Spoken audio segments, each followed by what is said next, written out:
আসসালামু আলাইকুম বন্ধুরা, আজকে আমি আপনাদের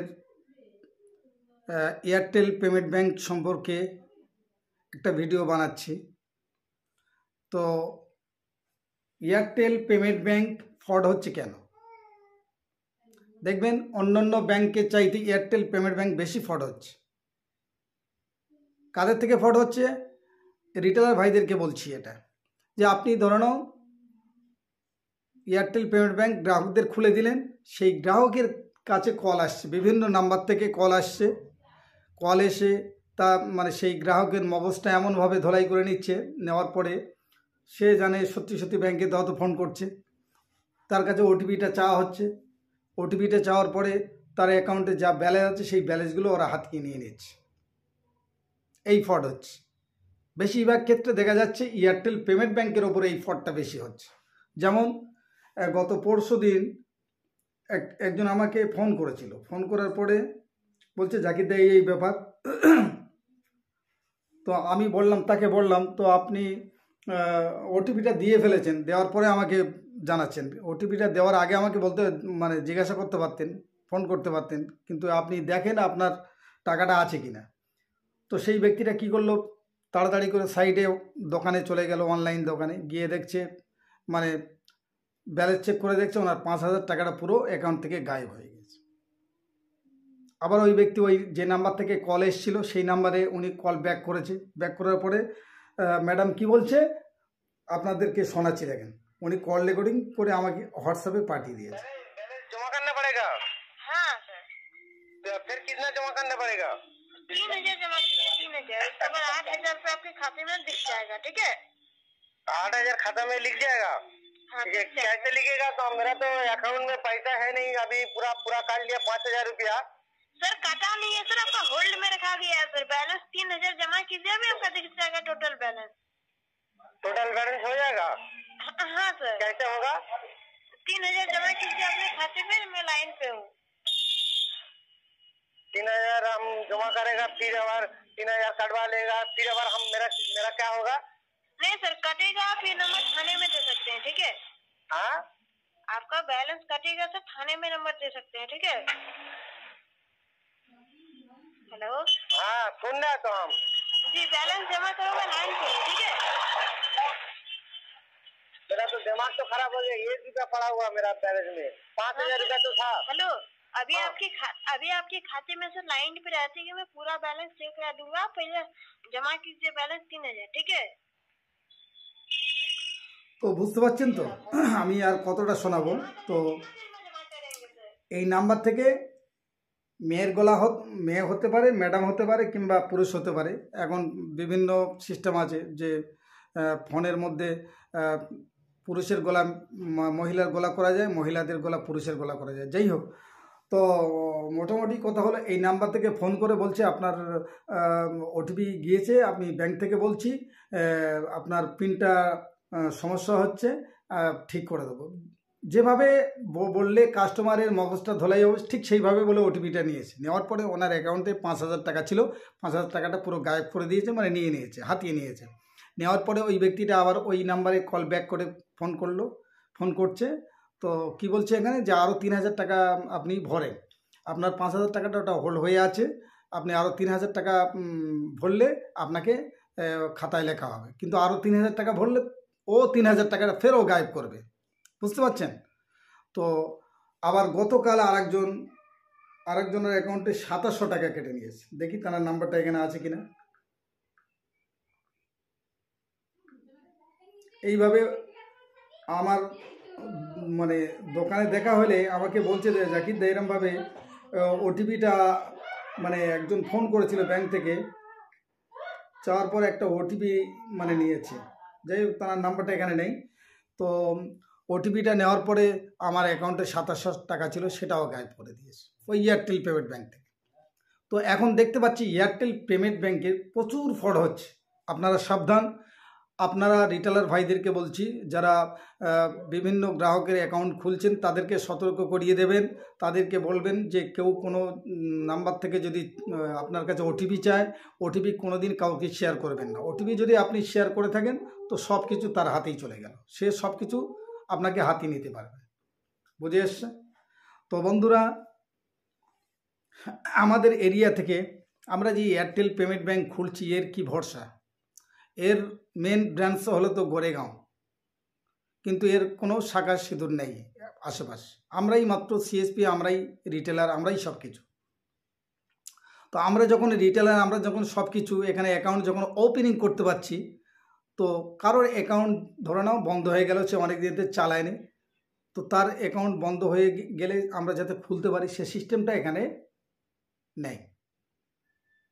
হ্যাঁ, একটা জিনিস আছে, অ্যাকাউন্ট ডরম্যাস হলেও আমরা এখান থেকে অনেকের দেখি ডরম্যাস হলে খুলে যাচ্ছে, আর অনেকের খুলছেও না। সেক্ষেত্রে কি করা হচ্ছে? সেক্ষেত্রে কাস্টমারের আধার জেরেস এবং প্যান কার্ড জেরেস, তার হাফ একটা পাসপোর্ট টাইপের ছবি এবং নিচে সিগনেচার সহ, তার সঙ্গে বলছে যে একটা চিঠি লিখতে হবে। তো অনেক কাস্টমার আছে তারা চিঠি লিখতে জানে না, সেক্ষেত্রে কী করবে? কারণ আমাদের যারা পরিচালনা করছে এয়ারটেল পেমেন্ট ব্যাঙ্কের প্রত্যেক জায়গায় দেখবেন পরিচালনার লোক আছে, এরিয়া ম্যানেজার আছে, পরিচালনা করে, তারা দোকানেও আসে, দোকানদারকেও বোঝায় যে এটা একটা ব্যাঙ্ক, এয়ারটেল এটা একটা অন্যান্য ব্যাংকের মতো একটা ব্যাঙ্ক। তো দেখেন, অন্যান্য ব্যাঙ্ক ফ্রড খুব কম, এয়ারটেল পেমেন্ট ব্যাঙ্কে ফ্রডটা বেশি। কারণ এয়ারটেল পেমেন্ট ব্যাঙ্ক খুলে অনেকে ফোনপে, গুগল পে চালায় এয়ারটেল পেমেন্ট ব্যাঙ্ক থেকে। তো এয়ারটেল পেমেন্ট ব্যাঙ্কে বেশি ফ্রড। তো বন্ধুরা, তো আপনাদের যে এলাকায় থেকে যে এয়ারটেল পেমেন্ট ব্যাঙ্কের কর্মচারীরা এসে দেখাশোনা করে, ওরা মাঝখানে আছে কেন? আমাদেরকে হেল্প করার জন্য তো, নাকি দোকানদারদের তো হেল্প করার জন্য ওরা তো মাঝখানেই থাকবে। কিন্তু আমার এরিয়া থেকে যারা আছে তারা আমাকে হেল্প করছে না। আপনাদের কি হেল্প করছে জানি না। আপনাদেরও হয়তো অনেকে প্রেশার দিচ্ছে যে আপনারা প্রাইম রিটেলার হন, ওপর থেকে চাপ এসছে আপনার প্রাইম হতে হবে, আপনার এটিএম নিতে হবে, অমুক নিতে হবে, থার্মাল প্রিন্টার নিতে হবে। দেখেন ভাই, আমি একটা কোম্পানি করি, ইজিপে কোম্পানি, আমি সারথি নিয়ে আছি এবং মাস্টারও নিয়ে আছি। তো আমাদের কোম্পানি কোনো চাপ নেই, আপনি নিতে পারেন প্রোডাক্ট, নাও নিতে পারেন, কোনো চাপ নেই। আর সমস্ত সব কিছু চাবিকাঠি আমাদের হাতে আছে। যেমন আমার এরিয়া থেকে যিনি এয়ারটেল পেমেন্ট ব্যাঙ্কের যিনি মানে কর্মচারী, উনি ইতিপূর্বে আমার দোকানে এসে ডিসেম্বর মাস এসে বলেছিল, দেখেন জাকিরদা, তোমাদের ইজিপের কোম্পানি বা ইপিএস কোম্পানিগুলো সব বন্ধ হয়ে যাবে জানুয়ারি মাস। কারণ জানুয়ারি মাসে একটা মানে রুলস উঠেছিল যে এইপিএস আধার এনেবেল পেমেন্ট সিস্টেম থেকে ফ্রড হচ্ছে, এগুলো বন্ধ হয়ে যাবে। কিন্তু না ভাই, এনপিসিআই থেকে গাইডলাইন করে দিয়েছে, যিনি রিটেলার হবে তিনি তার হাতের ফিঙ্গার বারবার দিয়ে কাস্টমারের টাকা তুলবে। বারবার বলতে কী বোঝায়? এর আগে একটা 2F জারি করেছিল, কোনো কাস্টমার, কোনো রিটেলার সারাদিনে একবার 2F করে সে বাইরে চলে যেতে পারে, তার আইডি নিয়ে তার ছেলে মেয়ে বা ভাই কাজ করতে পারত। কিন্তু তারপরে জানুয়ারি মাসে কী নিয়ম চালু করেছে? যিনি রিটেলার তিনি না থাকলে সে আইডিটা কেউ ব্যবহার করতে পারবে না। মানে কাস্টমার টাকা তুলতে এলে আগে রিটেলারের ফিঙ্গার দিতে হবে, দেওয়ার পরে ওখানে লেখা উঠবে গ্রাহক ফিঙ্গারপ্রিন্ট, মানে কাস্টমারের ফিঙ্গারপ্রিন্ট। কাস্টমার দ্বিতীয়বারে কাস্টমার ফিঙ্গার দিলে তবে টাকাটা উঠবে। কিন্তু তার আগে রিটেলারের টিপ দিতে হবে প্রত্যেকবারে 3 মিনিটের অন্তরে। এই নিয়মটা এনপিসিআই থেকে জারি করেছে। যাই হোক, তো যখন জানুয়ারি মাস পড়ে গেল, এই পিএসটা যখন বন্ধ হলো না, তো তার মুখে ধামাচাপা পড়েছে। তিনি হচ্ছে আমাদের এয়ারটেল পেমেন্ট ব্যাঙ্কের একজন কর্মচারী। সে যত বড় ছেলে নয় তার তত বড় কথা, মানে বড় বড় কথা বলে, এখানে ডায়লগ মারে। তো একজন আমার দোকানে ওই সময় একজন রিটেলার এসে বলছে, কাস্টমার এসে বলছে, দাদা এয়ারটেল পেমেন্ট ব্যাঙ্কের মাসে মাসে এত করে টাকা কাটে কেন? প্রত্যেকে দেখবেন এয়ারটেল পেমেন্ট ব্যাঙ্কের প্রত্যেক মাসে মানে 16 টাকা 17 টাকা এরম কাটে, 100 টাকাও কাটে, 200 টাকাও কাটে এয়ারটেল পেমেন্ট ব্যাঙ্ক থেকে। আমি সেগুলো মানে মিনি স্টেটমেন্ট করে ওনাদের ওনারা একটা গ্রুপ করে সেই গ্রুপে দিয়েছি, তার কোনো উত্তর পাইনি। কিন্তু আমার দোকানে আমার সামনে সেই কাস্টমারের বলছে, কই আপনার ব্যালেন্স কেটেছে, কই তার ইয়ে দেখি, প্রুফ দেখি। তো সে বেচারে মেসেজ তো এলে অনেকে মেসেজ তো ডিলিট করে দেয়। তো আমার কাছে যেগুলো ছিল আমি সেইগুলো ওনাকে হোয়াটসঅ্যাপ করে পাঠিয়ে দিয়েছি, উনি তার কোনো উত্তর দিতে পারলো না। যাই হোক, মোটামুটি এয়ারটেল পেমেন্ট ব্যাঙ্ক থেকে মাসে মাসে যা খুশি তাই কাটে, 17 টাকা 18 টাকা, মাঝে মাঝে 100 টাকাও কাটে, তার প্রমাণ আছে আমার কাছে। আমার তো নিজের, আমি ফ্যামিলি গোটা এয়ারটেল পেমেন্ট ব্যাঙ্ক খুলে দিয়েছিলাম, আর আমি দোকানদারি করছি আজ থেকে প্রায় 14-15 বছর আগে থাকতে। তো আজ আমি এই ভিডিওটা বানাচ্ছি বাড়ি থেকে, কিন্তু আমার দোকান আছে। আমার দোকান হচ্ছে উত্তরাবাদ মোড়, মন্দিরঘাট রোড, উত্তরাবাদ মোড়, মন্দিরঘাট রোড, সাউথ 24 পরগনা, থানা ঢোলাহাট, পোস্ট অফিস মলওয়া। তো বন্ধুরা, যাই হোক, ওই ব্যক্তিটা, ওই এয়ারটেল পেমেন্ট ব্যাংকের কর্মচারীটা উল্টে আরও ওই ইজিপের আইডি নিয়েছে, আমার থেকে নেয়নি, তবে আমার সঙ্গে তর্ক করে অন্য জায়গাতে নিয়েছে। নেওয়ার পরে আমাকে একদিন কল করে বলছে, জাকিরদা আমি ইজিপের আইডি নিয়েছি, তো আমার আইডিটা এখানে আমি বিসি ব্যাঙ্কে অ্যাপ্লাই করেছি, কিন্তু অন্য লোকের, অন্য বিএলএফের নাম এখানে শো করছে। তো আজ প্রায় অনেক দিন হয়ে গেল আমার দোকানে এসে ফিজিক্যাল করেনি। তো আমি তাকে বলেছিলাম স্ক্রিনশটটা পাঠাও, স্ক্রিনশটটা আমাকে পাঠিয়েছিল। পাঠালে আমি যে লোকের, যে বিএলএফের নামটা ওখানে শো করছিল সেটা আমি চেঞ্জ করে দিয়েছি। দেওয়ার পরে যাকে আমি ওখানে নাম দিয়েছি সেই ব্যক্তি গিয়ে ওনার তার পরের দিন গিয়ে ফিজিক্যাল করে আসছে। তাহলে আমাদের হাতে ক্ষমতা আছে কি না? কিন্তু ওনারা এয়ারটেল পেমেন্ট ব্যাংকের কর্মচারী হয়ে ওনাদের কোনো ক্ষমতা নেই। উনি কিছুদিন আগে বলেছে আমাদের ক্ষমতা আছে। আমি বলতে চাইছি, ক্ষমতা যদি থাকে, আমার এয়ারটেল পেমেন্ট ব্যাংকের আইডিটা ব্লক করে দেখাও দেখি। কোনো ক্ষমতা নেই। আপনার দোকানে যাবে, গিয়ে বলবে দাদা আপনার প্রাইম হতে হবে, ওপর থেকে চাপ এসছে, প্রাইম না হলে আপনার আইডি বন্ধ হয়ে যাবে। খালি ভয় দেখাতে পারে, ভয় দেখিয়ে মাঝখান থেকে রিটেলারদের কোথায় থার্মাল প্রিন্টার দেবে, এটিএম দেবে, দিয়ে তাদের কাছ থেকে কিছু একটা ফায়দা লুটে নেওয়া। তো আপনারা বলবো, আপনাদের ইচ্ছা মতো আপনারা চালাবেন। আপনারা যে মাঝখানে যারা দেখাশোনা করছে ওনাদের ইচ্ছা মতো চলবেন না। আপনি রিটেলার, আপনি সব কিছু আপনার ইচ্ছা মতো আপনি চলবেন। তাতে ওরা থাকবে, সরে যাবে। ওরা মাঝখান থেকে বসে বসে কমিশন খাচ্ছে। ধরুন আপনার একটা রিটেলার বা আপনার একটা কাস্টমার, আপনার কাস্টমারের একটা অ্যাকাউন্ট বন্ধ হয়ে গেছে। তো সেই যে কাস্টমারের অ্যাকাউন্ট বন্ধ হয়ে গেছে সেই কাস্টমারটা লেখাপড়া জানে না বা চিঠি লিখতে জানে না। তো তানাকে বলছে একটা চিঠি লিখে দিতে হবে। তো সে ব্যক্তিটা চিঠি লিখতে জানে না, কি করে চিঠি লিখবে? তো আমি ওনাকে বললাম, দাদা আপনি চিঠিটা লিখে নেন। উনি দেখি না, আমি চিঠি লিখতে পারবো না, অমুক করতে পারবো না, বড় বড় ডায়লগ মারছে, বুঝতে পারছো? তো চিঠি যখন লিখতে পারবে না, মাঝখান থেকে বসে বসে মাইনে খাবে, ওটিপি বাড়িয়ে বসে বসে রিটেলারদেরকে বলবে আপনার আইডি পাসওয়ার্ড বলুন বা ওটিপিটা বলুন, ওটিপি শেয়ার করে নেবেন, এটা তো ঠিক নয়। তো প্রত্যেকটা রিটেলার ভাইদেরকে আমি বলছি, যে এলাকা থেকে আপনারা এয়ারটেল পেমেন্ট ব্যাংকের কাজ করে থাকেন না কেন, আপনার জানা মানুষ হোক অজানা মানুষ হোক, কেউ যদি কোনোদিন আইডি পাসওয়ার্ড বা ওটিপি চায়, কোনোদিন কাউকে ওটিপি শেয়ার করবেন না। ধরো না আমার কর্মচারী এখান থেকে ওটিপি চায়, তো আমি কয়েকবার দিয়েছি, আর দেবো না আশা করি। কারণ ওটিপির প্রয়োজন হলে তার আমার দোকানে আসতে হবে, এসে ওটিপিটা নিতে হবে, তার কাজ তার করতে হবে। সে বসে বসে মাইনে নেবে, আমি এখানে কাজ করব, এয়ারটেল পেমেন্ট ব্যাংকের সব কিছু করবো, আর সে খালি বলবে দাদা আপনার ওটিপিটা দাও, দিলে ওটিপি দেবো, সে মাইনে গুছিয়ে নেবে। ঠিক নয় ভাই। আপনারা যখন ওটিপি চাইবে, এয়ারটেলের কর্মচারীরা আপনার এলাকাতে যে সমস্ত কর্মচারীরা যায়, আপনাদের দোকানে যায় এয়ারটেল পেমেন্ট ব্যাংকে, তারা যদি কোনো সময় ওটিপি চায়, আপনারা দেবেন না কিন্তু কোনো দিন। আপনারা বলবেন আপনার ওটিপির প্রয়োজন, আপনি আমার দোকানে আসেন, আপনার কাজ আপনি করে যান, সবসময় দোকানে ডেকে নেওয়ার চেষ্টা করবেন।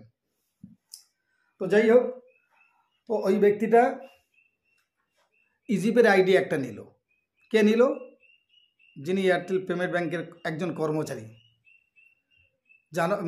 ডিসেম্বর মাসে তর্ক করেছিল আমার সঙ্গে যে আপনার এইপিএসগুলো বন্ধ হয়ে যাবে। আমি তাকে বলেছিলাম এইপিএস কোনো দিন বন্ধ হবে না। যদি বন্ধ হতো, ব্যাংক কিন্তু বন্ধ হয়ে যায়, সপ্তাহে বন্ধ থাকে। কি ভাই, বন্ধ থাকে না। লকডাউনের সময় দেখেন 15 দিন, 2 সপ্তাহ, 1 সপ্তাহ করে বন্ধ ছিল। ওই সময় কাস্টমার কোথায় গিয়ে টাকা তুলেছে? যে কোনো অনলাইন থেকে টাকা তুলেছে বা এটিএমে গিয়ে টাকা তুলেছে কেউ। তো সরকার এই সাইটটা খুলে রেখেছে। কেউ এটিএম দিয়ে টাকা তুলতে পারে, কেউ আধার এটিএম দিয়ে টাকা তুলতে পারে, আর কেউ অ্যাকাউন্ট নাম্বার মেরে টাকা তুলতে পারে।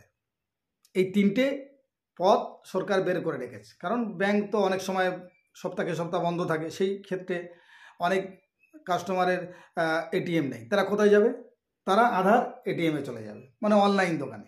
আর যাদের এটিএম আছে তারা এটিএম থেকে তুলতে পারে, বা অনেক দোকানে মাইক্রো এটিএম রেখেছে, তারা সেই মাইক্রো এটিএম দিয়ে টাকা তুলতে পারে। তো উনি তর্ক করে গিয়েছিল, যাওয়ার পরেও উনি সেই আইডি ইউজ করছে, অথচ তার লিডটা আমি ঘুরিয়ে দিলে আমার এখান থেকে লোক গিয়ে তাকে ফিজিক্যাল করে। তো যাই হোক ভাই, আমি একজন ইজিপের সাথী বা সুপার ডিস্ট্রিবিউটার। যারা আমার ভিডিও দেখছেন, এই ভিডিওর ডিসক্রিপশানে আমার হোয়াটসঅ্যাপ নাম্বার থাকবে। আপনারা কেউ যদি রিটেলার বা ডিস্ট্রিবিউটার, সুপার ডিস্ট্রিবিউটার নিতে চান, আমার এই হোয়াটসঅ্যাপ নাম্বারে আপনারা কন্ট্যাক্ট করবেন, আর ফুল সাপোর্ট আমার থেকে পেয়ে যাবেন। যারা আমার গ্রুপে আছে তারা অবশ্যই আমার ভিডিও দেখছেন বা জানেন। তো আমি প্রত্যেকের ফুল সাপোর্ট দিয়ে থাকি। তো বন্ধুরা, আপনারা, হ্যাঁ, এয়ারটেল পেমেন্ট ব্যাংকের আপনারা ইপিএসের কত কমিশন দিচ্ছে? ইপিএসের কমিশন দিচ্ছে 8 টাকা। আর আপনার টাকা 2400 না 2600 টাকা নিচ্ছে, ওরা নিয়ে আপনাকে প্রাইম বানাচ্ছে। তো প্রাইম বানাচ্ছে কমাসের জন্য, হয় 6 মাস না 1 বছর। তো তার থেকে আপনার ক টাকা বেশি পাচ্ছেন? আপনার টাকা কিন্তু ঘুরিয়ে আপনি পাচ্ছেন। ভালো করে বোঝেন। ওর এমনি নর্মাল কমিশন 8 টাকা। আমাদের ইজিপে থেকে নর্মাল কমিশন কত? 10 টাকা। প্রাইম হলে কত? এর প্রাইমের কুপন কত? এর প্রাইমের কুপন হচ্ছে 120 টাকা আমাদের থেকে পাবেন। তো 120 টাকা দিয়ে 1 মাসের জন্য সে কোনো কাস্টমার যদি সারাদিনে 5টা ট্রানজ্যাকশান করে, আর 5টা ট্রানজ্যাকশানে কমিশন ছাড়া যদি এক্সট্রা 2 টাকা করে আসে, তার অনেক কমিশন হয়। তো বন্ধুরা, প্রাইমও আমাদের কাছে আছে। এমনি আমাদের ইজিপে থেকে নর্মাল কমিশন কত আছে? 10 টাকা। প্রাইম হলে সেক্ষেত্রে 11 টাকা, 12 টাকা কমিশন। আর প্রাইমের দাম কত? 120 টাকা। আর এয়ারটেল পেমেন্ট ব্যাংকের প্রাইমের দাম কত? 2400-2600 টাকা দাম 1 বছরের জন্য। দেখেন, আপনার টাকা আপনি ঘুরিয়ে ওরা দিচ্ছে কমিশনটা, কিন্তু ওর নর্মাল কমিশন কত আছে? 8 টাকা, হাইস্ট 8 টাকা কমিশন। তো আমি বলবো আপনারা বেশি বেশি করে এইপিএস জেনুইন কোম্পানি যেগুলো মার্কেটে আছে সেইগুলো কোম্পানি থেকে কাজ করার চেষ্টা করবেন। কারণ আমরা অনেক অনলাইন এইপিএস কোম্পানি কানে শুনেছি, যেমন পেনিয়ার বাই, স্পাইস মানি, আরএনএফআই, রাপিপে, ব্যাঙ্কিট ইত্যাদি। কিন্তু আমরা কোনো কোম্পানিকে চোখে আজ পর্যন্ত চোখে দেখি নাই যে কে কোম্পানি। কিন্তু আমাদের ইজিপের কোম্পানি দিল্লি থেকে বাড়ি, বছরে একবার এই কলকাতায় আসে, আমাদেরকে ডাক করে আমরা যাই। এই কিছুদিন আগে জানুয়ারি মাসের 10 তারিখে আমাদেরকে নিয়ে গেছিলো দীঘা থেকে। আপনারা নিশ্চয়ই ভিডিওটা দেখেছেন।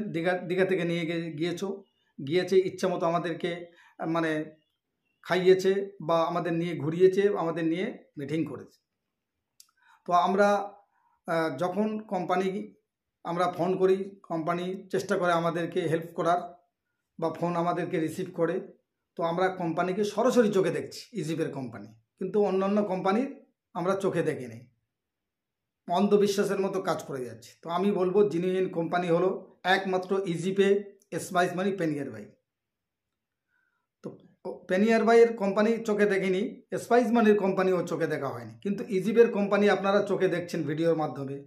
বছরে একবার কলকাতায় আসে, এবং দিল্লিতে আমাদেরকে বছরে একবার উনি ডাক করে তানার অফিসে। অবশ্যই আপনারা ভিডিও দেখেছেন। তো আমি বলতে চাইবো, আপনারা যারা ইজিপের আইডি, সুপার কিংবা ডিস্ট্রিবিউটার, রিটেলার আইডি নিতে চান, আমার ভিডিওর ডিসক্রিপশানে হোয়াটসঅ্যাপ নাম্বার আছে, আপনারা হোয়াটসঅ্যাপে কন্ট্যাক্ট করতে পারেন। ফুল সাপোর্ট পাবেন আপনারা। তো যাই হোক, যে কথা বলছিলাম, এয়ারটেল পেমেন্ট ব্যাংকে এইরকম ফ্রড হচ্ছে। তো বন্ধুরা, যে এরিয়ায় আপনারা কাজ করে থাকেন না কেন এয়ারটেল পেমেন্ট ব্যাংকের, যদি আপনার এয়ারটেল পেমেন্ট ব্যাংকের কোনো কর্মচারী যদি বলেন, দাদা আজকের আপনার ওখানে যেতে পারছি না, তবে আপনার ওটিপিটা লাগবে আজকের, ওটিপি দেবেন না। আপনারা দয়া করে ওটিপি দেবেন না। তাকে বলবেন আপনি আমার দোকানে এসে ভিজিট করে যান, ঠিক আছে? এতটুকু অনুরোধ করছি। মানে ওটিপি কাউকে দেওয়ার চেষ্টা করবেন না, এমনকি নিজের লোকের পর্যন্ত দেওয়া একদম নিষেধ। তো ওটিপি দেবেন না, তাকে বলবেন আপনি আমার দোকানে এসে ভিজিট করে যান। তো যাই হোক, তো আজ ওনারা আমাকে বলছিল যে দেখেন আমাদের হাতে অনেক ক্ষমতা আছে। আমি বলবো আমার আইডিটা ব্লক করে দেখা একদিনই কেমন ক্ষমতা আছে। কোনো ক্ষমতা নেই। আর আমরা যদি ডাইরেক্ট ব্যাংকের সঙ্গে মানে গোরেগাঁও ব্যাংকের সঙ্গে যোগাযোগ রাখবো, এয়ারটেল পেমেন্ট ব্যাংকের ব্রাঞ্চ, তাহলে মাঝখানে এরা থেকে এরা কমিশন খাবে কেন? এরাও বাদ যাক। আমার উদ্দেশ্য হলো এরাও বাদ যাক। এরা বসে বসে আমরা কাজ করবো আর বসে বসে মাইনে নেবে, কোনো কাজ করতে পারবে না, কোনো কাস্টমারের হেল্প করতে পারবে না। তো এনারা থেকে কী লাভ? আপনারা কর্মচারীদের কথা একদম শুনবেন না, আপনার ইচ্ছে মতো আপনি কাজ করে যাবেন, ঠিক আছে? তো আর যারা ইজিপের distributor, master distributor, retailer ID নিতে চান, আমার ভিডিওর ডিসক্রিপশানে হোয়াটসঅ্যাপে আপনারা কন্ট্যাক্ট করতে পারেন। আর আমার থেকে মাইক্রো এটিএম এবং Bluetooth thermal printer, maintenance thermal printer, mantra device এগুলো সংগ্রহ করতে পারেন। সব সময় আমার থেকে আপনারা মজুদ পাবেন, ফুল সাপোর্টও পেয়ে যাবেন। বন্ধুরা, আজ এই পর্যন্ত। যারা আমার ভিডিও দেখছেন বা আগামীতে যদি কোনো আপডেট পেতে চান, তো আমার ভিডিওটা সাবস্ক্রাইব করে রাখবেন। যখন নিত্য নতুন আপডেট আসবে আপনাদেরকে জানিয়ে দেওয়া হবে। প্রত্যেকে আমার ভিডিওটা মানে সাবস্ক্রাইব করে রাখবেন। আর যদি কারোর যদি কোনো প্রশ্ন থাকে তো কমেন্টে অবশ্যই করে জানাবেন। কমেন্ট করবেন, কমেন্টে জানাবেন।